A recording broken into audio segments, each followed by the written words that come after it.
Hello, good morning. তো আজকে সকালটা আমার শুরু হয়েছে অনেক দেরিতে। আমি ঘুম থেকে উঠে একটু ফ্রেশ হয়ে বিছানা-টিছানা গুছিয়ে রুম-ফুম ক্লিন করে পড়তে বসে গেছিলাম, যেটা আমার ডেইলি রুটিন।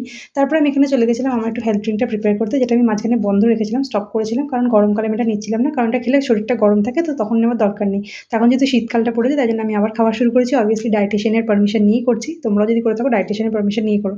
তারপরে এখানে ব্রেকফাস্ট করে আমি তারপরে মাঝখানে ভ্লগ করিনি। এটা আমি দুপুরবেলা পড়তে বসে গেছিলাম। দুপুরবেলা পড়াশোনা করছিলাম। আমি এখন দুপুরবেলা আর ঘুমোচ্ছি না। যাই হোক, তারপরে আমি এখানে না একটু ভিডিও করছিলাম। ঘরে রোদ্দুর পড়ছিল, তার আমার এই ঘরে রোদ্দুর দুপুরবেলা যখন শীতকালে পড়ে আমার খুব ভালো লাগে। আর কি বলে তোমার গরমকালে রাত্রে যখন মুনলাইটটা পড়ে আমার ওটা খুব ভালো লাগে। যাই হোক, তারপরে মা এখানে বেরোলো একটু মাসুনির সাথে একটুখানি ঘুরতে যাচ্ছিল। কনসার্টে যাচ্ছিল একটা, মানে এখানে একদিন কেউ আসছে এরকম দেখতে গান-ফান।